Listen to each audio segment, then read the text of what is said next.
You ask Tiger to solve. This deals with linear equations with one unknown. The final result is x equals 2. Let's solve it step by step. Swap sides. Group all constants on the right side of the equation. Subtract 5 from both sides.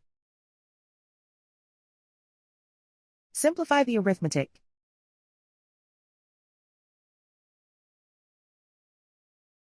Isolate the x. Divide both sides by -2. Cancel out the negatives. Simplify the fraction. Cancel out the negatives. Find the greatest common factor of the numerator and denominator. Factor out and cancel the greatest common factor. And so the final result is x equals 2.